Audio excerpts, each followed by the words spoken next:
जब भी लोग किसी डेंटिस्ट से मिलते हैं या किसी डेंटिस्ट के पास जाने का सोचते हैं तो पहली चीज़ उनके दिमाग में जो आती है कि dentist are expensive and they charge too much. और उन्हें देखकर मैं हमेशा फील करती हूँ no we don't charge that much, rather we are value for money. मगर ये सवाल हमेशा लोगों के मन में रहता है कि dentist are too much expensive. नमस्कार, मैं हूं doctor Parul Verma, consultant endodontist, Ivy dental clinic, Gandhinagar, Jammu. आज हम डिस्कस करेंगे कि whether dentist are expensive and also we will discuss to clear the minds of all our patients.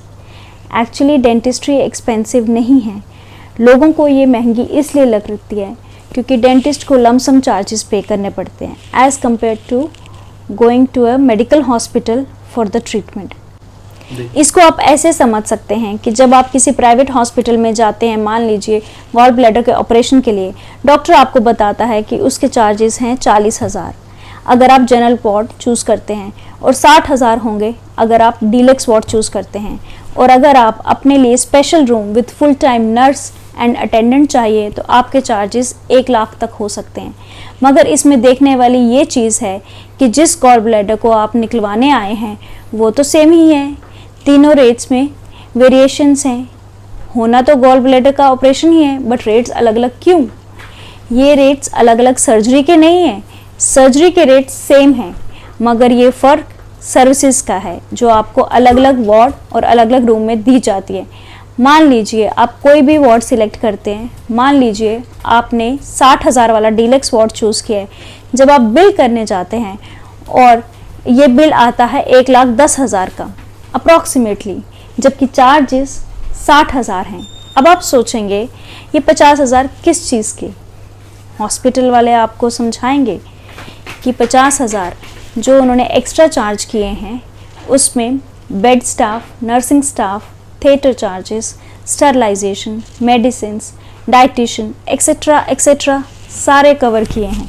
और जब कोई पेशेंट डेंटिस्ट के पास जाता है, मान लीजिए क्राउन या कैप के लिए, और अगर हम उसको 6,000 फीस बताते हैं तब उनको लगता है कि उसके चार्जेस बहुत हैं। मगर लोग ये नहीं समझते कि ये चार्जेस भी हॉस्पिटल की तरह डिवाइडेड हैं। सो डेंटिस्ट्री में चार्जेस इन चीज़ों पे डिपेंड करते हैं। Number 1, experience. जब मैंने अपनी क्लिनिकल प्रैक्टिस स्टार्ट की थी कुछ साल पहले तो मेरे चार्जेस कम थे, मगर विद टाइम आज मुझे 12 साल हो गए इस फील्ड में, आज मेरे चार्जेस कंपैरेटिवली इंक्रीज़ हुए depending on my skill. With time आपकी स्किल भी इम्प्रूव होती है। दूसरे नंबर पे है एक्सपर्टाइज।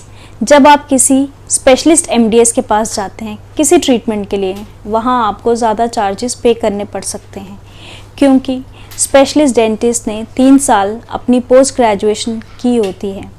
वो अपनी फील्ड में एक्सपर्ट होता है तो चार्जेस जाहिर है ज़्यादा ही होंगे। तीसरा आता है इंफ्रास्ट्रक्चर। ये डिपेंड करता है आपका क्लिनिक कौन सी जगह पर है, वहाँ का रेंट क्या है, आपने कैसी फैसिलिटीज़ रखी हैं। पेशेंट को ये चार्जेस उसी तरह से अलग अलग पे करने पड़ते हैं जैसे हॉस्पिटल में पे करने पड़ते हैं। वार्ड्स में जैसे डिफरेंस होता है depending on the facilities. Number 4 is the material. India में 3 तरह के मटेरियल अवेलेबल होते हैं। 1 is made in India, 2nd is Chinese, 3rd is American, Japanese and European. American, Japanese and European काफ़ी क्लिनिकल ट्रायल्स के बाद मार्केट में उतरते हैं, तो स्वाभाविक है कि ये मटेरियल्स महंगे भी होंगे और अच्छे भी होंगे। तो जो डेंटिस्ट ये मटेरियल्स यूज़ करता है उसके चार्जेस हाई होंगे और क्वालिटी भी अच्छी होगी। सो डेंटिस्ट द्वारा किए गए चार्जेस इन 4 चीज़ों पे मैटर करते हैं जो मैंने आपसे अभी डिस्कस किए हैं। सो हम कह सकते हैं कि डेंटल ट्रीटमेंट के चार्जेस सिर्फ डेंटिस्ट और डेंटल ट्रीटमेंट पे डिपेंड नहीं करते।